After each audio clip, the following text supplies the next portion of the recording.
Okey, bagi video ini aku akan mengulaskan satu filem yang aku sudah menontonnya, iaitu filmnya Kartini 2017.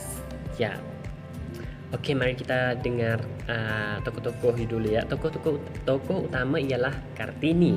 Ya, tokoh utama ialah Kartini dan ibu bagi Kartini iaitu Mas Ajin Ngasirah, dan bapa bagi Kartini ialah Raden Mas Abipati Aryo Sasrongirat, dan mak tiri Kartini ialah Morium, dan adik Kartini, adik perempuan ialah Kardina, dan adik tiri perempuan bagi Kartini ialah Ryokmini, dan Kartono itu kakak lelaki Kartini, dan apalagi Salamat ialah kakak lelaki Kartini. Dan Raden Ajipati Joyodiningrat iaitu suami Kartini. Jadi banyak sekali tokoh-tokoh dalam filem ini, tapi tokoh utama ialah Kartini ya. Kartini ibunya dan bapaknya itulah tokoh utama. Okey, bagi filem ini berbicara mengenai apa? Berbicara tentang apa? Filem ini berbicara mengenai seorang perempuan iaitu nama Kartini ya. Seorang perempuan Kartini. Siapa ini Kartini? Kartini adalah seorang perempuan yang tumbuh dalam keluarga yang ibunya sebagai pembantu rumah. Dan bapaknya sebagai tuan rumah. Ya, jadi bapaknya berkuasa semua dalam rumah. Jadi bapaknya ialah orang yang buat keputusan semua di rumah itu. Tapi Kartini sebagai anak, ibunya pembantu rumah, bapaknya tuan rumah yang kuasa semua di rumah itu. Mungkin ada yang tanya-tanya kenapa status mereka berbeda gini ya. Karena bapak Kartini mempunyai isteri 2 orang. Yang pertama ialah Kartini, ibu bagi Kartini, dan yang kedua ialah ibu bagi Ryokmini. Yaitu ibu bagi Ryokmini yaitu ibu tiri Kartini lah ya. Jadi tradisi di Kabupaten Jerapah pada saat itu yaitu tahun 1800 Masehi ya, 1800 Masehi di Kabupaten Jepara. Apabila seorang lelaki bangsawan yang ingin kahwin dengan perempuan lain yaitu ingin mempunyai isteri yang kedua, ketiga atau keempat, isteri yang pertama atau kedua atau ketiga yang kahwin dulu statusnya akan turun jadi pembantu rumah.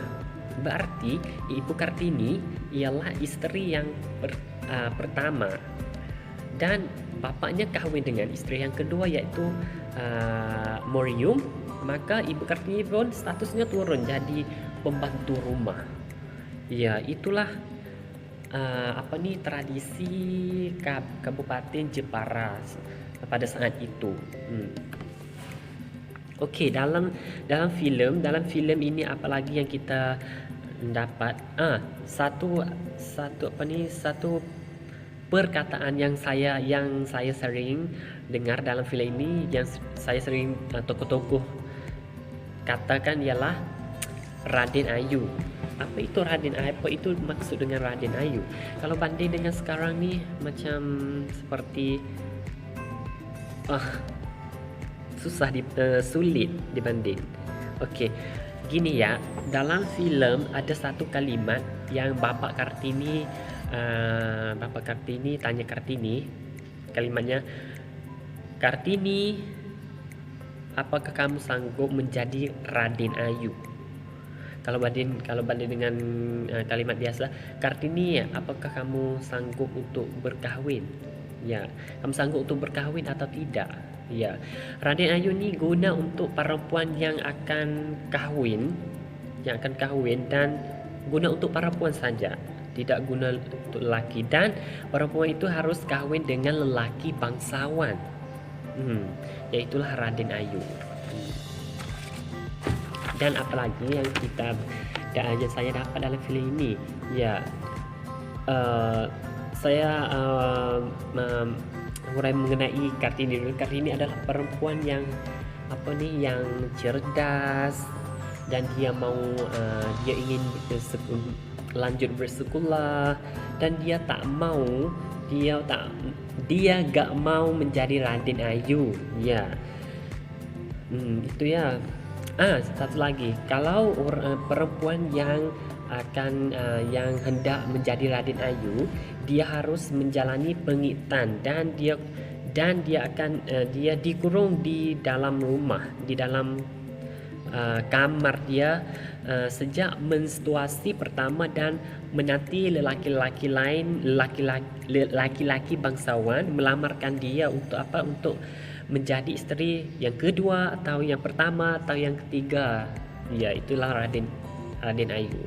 Seorang perempuan yang hendak menjadi Raden Ayu harus buat begitu, ya. Oke, sebenarnya banyak yang saya dapat dari filem ini, tapi yang satu hal yang saya rasa filem ini ingin menunjukkan kepada penonton ialah tentang mengenai seorang perempuan yang ingin mengubah apa saja yang dia tidak nyamankan di dalam hati dia, yaitu Kartini lah. Ia ingin mengubah seperti perempuan nggak bisa belajar, perempuan hanya di rumah, hanya masak makanan untuk suami, itu saja. Tapi Kartini ini dia nggak seperti itu. Dia mau berubah tradisi ya, nenek moyang dia. Dia gitu. Dan dia pun nggak mau jadi Raden Ayu. Dia pun ingin buatkan seorang perempuan berkuasa sama dengan lelaki. Ya, dia mau gitu. Ada satu adegan yang kita dapat dari filem ini yang lebih jelas bahwa lelaki ini lebih kuasa dari perempuan, yaitu satu adegan kakak Kartini, yaitu Kartono, bisa belajar di Belanda, tetapi Kartini nggak bisa. Yaitu adegan yang jelas bahwa lelaki itu lebih kuasa daripada perempuan. Oke, dan yang membuat Kartini rasa lebih ingin lanjut bersekolah ialah ketika kakaknya Kartono berikan kunci kepada Kartini, dan Kartini pun beri kunci bilik Kartono kepada Kartini, dan Kartini pun buka kamar Kartono, dan lihat di dalam almari itu ada buku-buku Belanda. Maka Kartini pun baca semua buku Belanda itu dengan adiknya perempuan, dua orang lagi, yaitu Kardinah dan Ryokmini. Buku semua itu mereka baca di dalam ruang itu. Itulah lebih membuat Kartini rasa mau lanjut sekolah. Dan apalagi ya, yang lain lagi,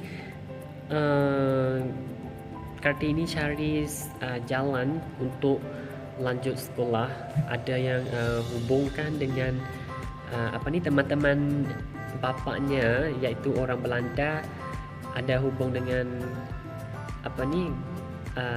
guru ketika mereka sekolah kecil, untuk mereka untuk belajar. Dan dia ada buat satu artikel dengan adik-adiknya, tapi artikel itu diterbit dengan nama bapaknya, bukan dengan nama dia, bukan nama Kartini dan adiknya, dua orang. Ya, apalagi ya tapi dalam kecerdasan Kartini, ya membuat ibu tirinya Merium ni nggak bisa gak senang hati sampai kurung Kartini di dalam kamar tidur Kartini. Tapi akhirnya ibunya apa nih ibu Kartini, ibunda Kartini tuh tolong Kartini dengan bukakan kamar itu dan membawa Kartini keluar keluar dari kamar itu. Dan ketika Kartini sama dengan ibunya memberitahu mengenai ketika ibunya kawin dengan bapaknya.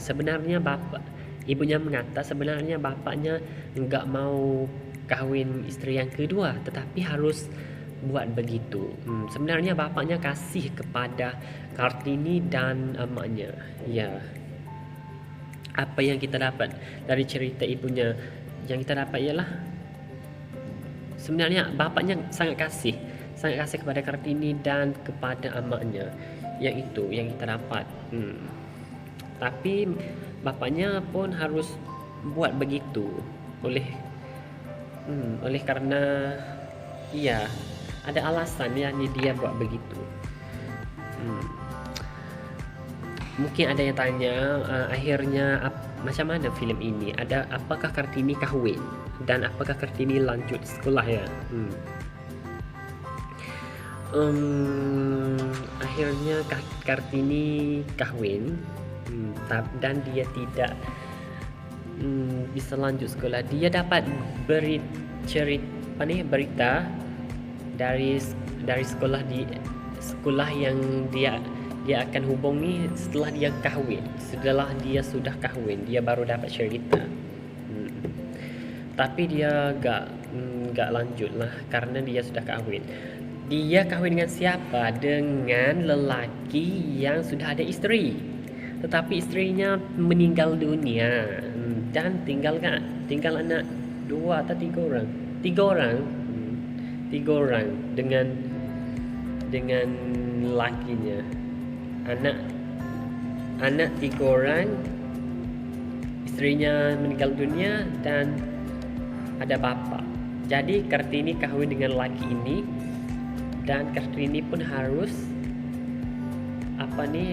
menjaga anak 3 orang ini. Karena ketika istri laki ini masih ada, dia mengatakan dia mau membawa anak 3 orang ini belajar sama dengan Kartini, tapi dia gak bisa karena meninggal dunia dulu. Akhirnya laki ini kahwin dengan Kartini dan Kartini pun sanggup kahwin. Tetapi sebelum dia sanggup kahwin itu dia ada 4 syarat ya. Syarat yang pertama, dia nggak mau mencuci kaki suaminya. Adat Jepara kalau ketika perempuan laki ini kahwin, perempuan harus cucikan kaki suaminya, yaitu adat. Tapi Kartini nggak mau. Yang kedua, dia mau kahwin seperti orang biasa, mudah nggak sukar. Yang kedua, yang ketiga, dia mau kahwin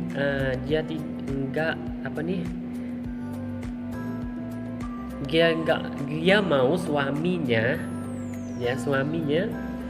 membantu untuk berdiri sekolah untuk perempuan dan orang miskin. Yang ketiga, karena dia gak bisa lanjut sekolah dan oleh karena dia gak bisa sekolah, dia mau berdirikan sekolah untuk perempuan dan untuk orang miskin. Yang keempat, dia mau ibunya yang tinggal di belakang rumah, ibunya bukan ibu tiri, yang tinggal di belakang rumah pindah untuk tinggal di rumah utama. Dan dia mau orang panggil Mas Ajen, bukan Yu. Ya, kalau panggil Yu ni sebagai pembantu lah. Kalau panggil Mas Ajen sebagai status sama dengan ibu tirinya yang Mas Ajen Merium.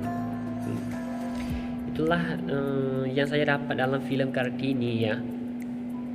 Sebenarnya banyak, tapi saya pun nggak paham karena bahasa Jawa, mungkin bahasa Jawa, dan ada subtitle bahasa Indonesia, tapi saya nggak seberapa paham, tapi saya paham gitu. Kalau ada yang silap, ya mohon maaf dan maaf ya. Oke, terima kasih karena menonton video saya, dan video selanjutnya saya akan berbicara mengenai apa. Jangan lupa follow, dan jangan lupa subscribe ya. Terima kasih banyak. Jangan lupa komen di bawahnya. Terima kasih guys. Assalamualaikum.